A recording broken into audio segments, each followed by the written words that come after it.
Glorieux peuple de Dieu, je vous salue dans le nom précieux de notre Seigneur et Sauveur Isaïa. Recevez également les salutations de l'équipe de World in Action, un programme de Yahweh Worshippers Mission. Je suis votre missionnaire Bénédicte. Le sujet de ce jour est « Allons en profondeur ». Oui, parce que rappelez-vous de ce que Paul a dit, quand on est enfant, on est au biberon, on est au lait. Mais quand on devient adulte, on mange le repas solide. Donc ce matin, je voudrais ensemble qu'on partage cette parole-là, ces différents passages bibliques pour nous aider à comprendre mieux le sens. Ok? Nous allons parler d'abord de Jean chapitre 16, verset 33b. Et je vais lire tout le 33. D'accord? Qui dit, je vous ai dit ces choses afin que vous ayez la paix en moi. Vous auriez des tribulations dans le monde, mais prenez courage, j'ai vaincu le monde. Comment a-t-il vaincu le monde? Comment Master Isaïa dit qu'il a vaincu le monde? Comment? D'abord, numéro 1, il a résisté à toutes les tentations de Satan. Vous vous rappelez Matthieu 4, versets 5 à 16. Ok?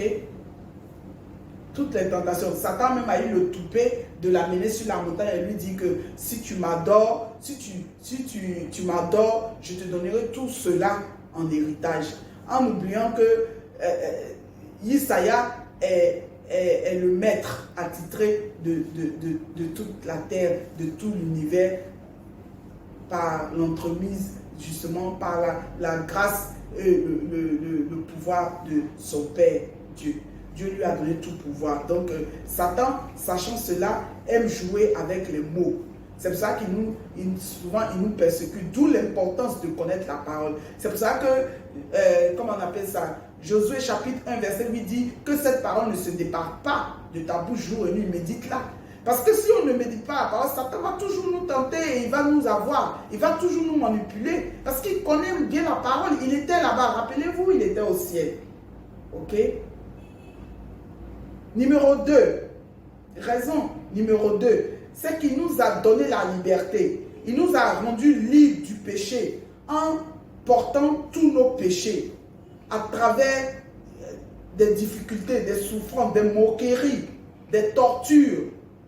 Jean chapitre 1, verset 29 et Ésaïe chapitre 53, verset 7 à 11.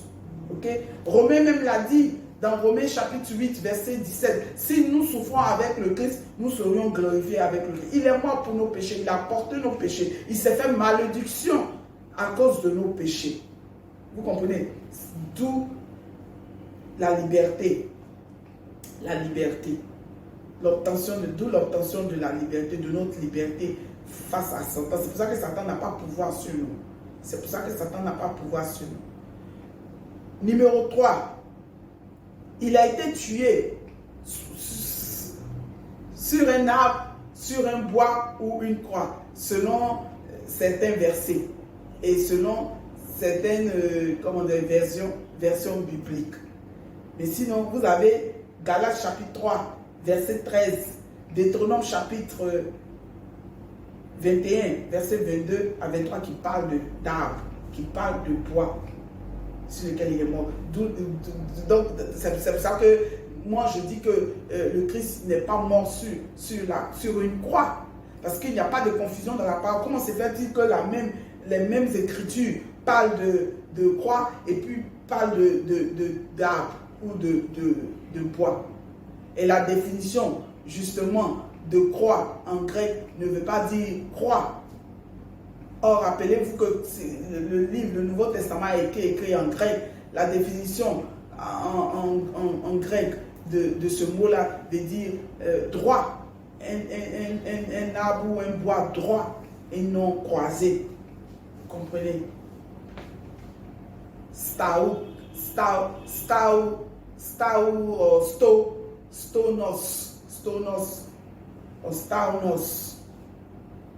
Ok?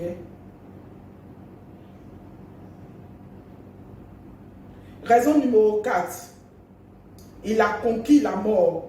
Parce que vous vous rappelez qu'au 3e jour, il a été ressuscité et il est monté au ciel. Il a conquis la mort. C'est pour ça que la Bible dit, Paul dit parle à la mort, où est ton pouvoir? Où est ton aiguillon? Vous comprenez? Matthieu chapitre 28, verset 7, il a conquis la mort. C'est pour cela que Révélation dit qu'il a la clé de la mort et de la tombe, du tombeau. Nul n'ira là-bas, que personne ne peut aller là-bas sans sa permission. C'est pour cela que Satan n'a aucun pouvoir sur nous.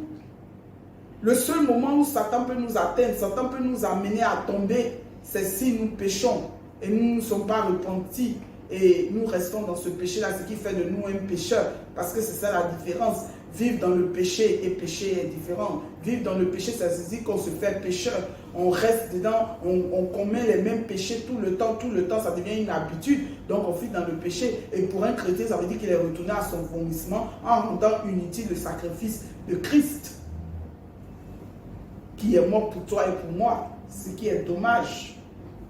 Ce qui est dommage. Vous avez compris. Et le dernier élément, c'est-à-dire la dernière raison, pourquoi est-ce que le maître a dit qu'il a conquis le monde, c'est qu'il a défié et vaincu Satan. Et il a projeté sur la terre, lui, Satan et ses démons. Révélation chapitre 12, verset 7 à 9. Jean chapitre 14, verset 30. 2 Corinthiens chapitre 4, verset 4. Et Jean chapitre 5, verset 19. Où Paul dit que nous savons que nous vivons dans ce monde sous emprise de Satan, mais Satan n'a aucun pouvoir sur nous. C'est pour ça que le Père, Maître Isaiah, plutôt, nous a donné le pouvoir dans Jean chapitre, Luc chapitre 10, verset 19. Il nous a donné le pouvoir de marcher sur tous les scorpions et les serpents et toute principalité des forces des ténèbres, et rien ne nous arrivera, rien de mal, absolument rien. Tant que nous marchons dans sa voie, il sera là, ils seront là, lui et son Père, pour nous protéger. Et je prie que cela soit ta portion au nom puissant de Isaïe. Ok? Le deuxième verset que je voudrais qu'on discute aujourd'hui, qu'on est clair, on ait une belle compréhension, c'est Matthieu chapitre 7, verset 6. Ok? Matthieu chapitre 7, verset 6.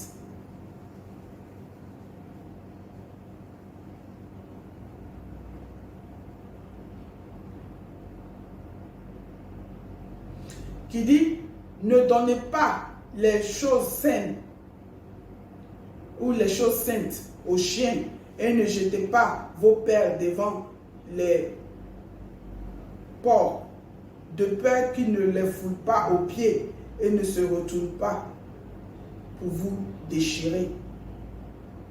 Vous avez vu? Cela veut dire que nous ne devons pas donner les choses de valeur. Tu ne dois pas donner des choses de valeur, des choses précieuses à des gens qui s'en foutent, qui sont négligents, qui n'ont pas une claire compréhension de ton acte. Vous comprenez? Parce qu'ils finissent par vous abuser. Ils finissent par vous abuser, ou alors ils prennent cette chose-là pour argent comptant, comme on le dit, pour argent comptant. Pour argent comptant. Vous comprenez? Tu achètes un cadeau pour quelqu'un, ou bien tu fais un sacrifice en donnant quelque chose de précieux, d'important à quelqu'un, et puis il ne considère aucune valeur, il s'en fout. Il y a des gens comme ça. Donc la Bible dit qu'il faut éviter de donner à ces gens ça, ces genres de choses, parce qu'ils ne sont pas à la hauteur. Ils vont te faire du gaspillage. C'est pour ça que le Père tient beaucoup à ses dons. Il ne donne pas à n'importe qui, à n'importe quel moment. Parfois, nous nous demandons des choses, ça prend du temps, et puis on dit que Dieu est lent, Dieu ne comprend pas. Non, c'est parce que tu n'es pas prêt à recevoir cette chose-là. Et que si tu te donnes ça maintenant, tu ne vas pas comprendre, tu ne vas pas, comment dirais-je, en bénéficier, tu ne vas pas la valoriser. C'est pour ça qu'il ne te donne pas cette chose-là. C'est pour cela qu'il retarde, il ne retarde pas, mais il attend le temps opportun. Et dans notre ignorance, on l'accuse. On l'accuse. On l'accuse. Numéro 2. Après que vous leur donnez toutes ces choses-là, ils gaspillent, ils en abusent, et puis ils se retournent contre toi. Oui, ils se retournent contre toi, ils se retournent contre vous, ces gens-là, à qui on donne toutes ces choses-là, qui n'ont même pas, qui sont même pas reconnaissants, des ingrats de première classe, et Père déteste l'ingratitude. Donc si tu es dans cette mouvance-là, arrête, parce que tu es en train de bloquer tes bénédictions. Reconnais lorsque quelqu'un te donne quelque chose. Il y a des gens, la dernière fois je prêchais dans une église, il y a des gens à qui on remet quelque chose et puis ils ne sont jamais reconnaissants. C'est-à-dire qu'ils ne se rappellent même pas de ça, mais ils se rappellent des mauvaises actions. C'est-à-dire toujours en train de se plaindre, celui-là est mauvais, celui-là est méchant, celui-là ne m'a rien donné, celui-là ne m'a rien fait. Pourtant, vous avez fait plus que vous ne devriez. Mais il oublie, hein, il ne se rappelle pas de ça et il t'accuse à tort et à travers. Il n'a jamais dit ce que tu as fait pour lui. Il y a des gens comme ça. Je me rappelle de quelqu'un qui avait remis une forte somme à quelqu'un en guise de don.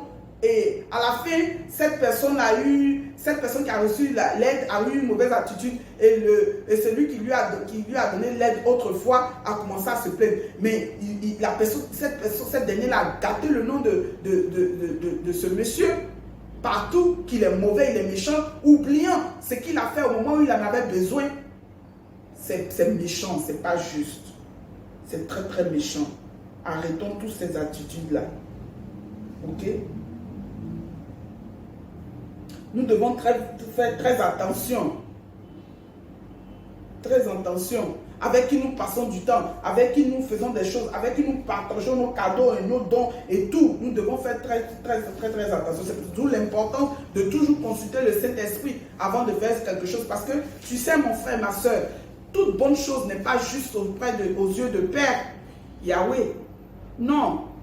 Non. Donc il faut faire très attention quand tu donnes à quelqu'un. Il y a des gens à qui on donne quelque chose et puis on s'appauvrit. Est-ce que c'était déjà arrivé? Tu aides quelqu'un et puis tu as tous les problèmes du monde. Ça veut dire que cette personne-là ne devait pas être aidée. Cette personne-là ne devait pas être aidée. Donc on doit faire très attention.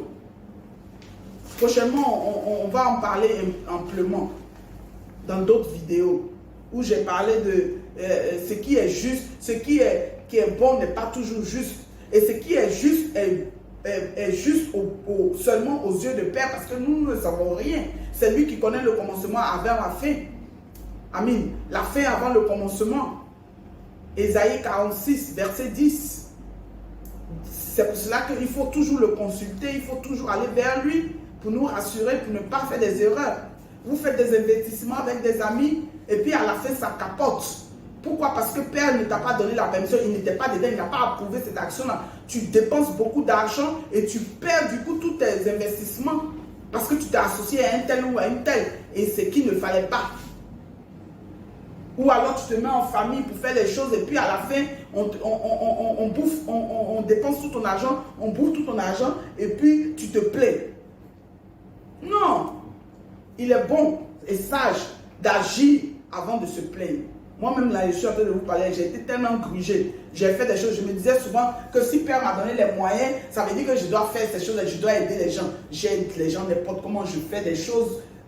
Vous comprenez? Et j'ai perdu énormément d'argent dans cette histoire-là. La famille, les amis, les connaissances, même les inconnus. À la fin, qui ont tous été ingrats. Mais je m'en fous parce que s'ils sont ingrats avec le Christ, qui est mort pour nous. Si nous sommes, je dirais nous parce que je suis dedans aussi. Si je n'étais pas ingrate, je n'allais pas pécher. Je n'allais pas vivre dans le péché. Mais je suis ingrate avec Père et le Christ.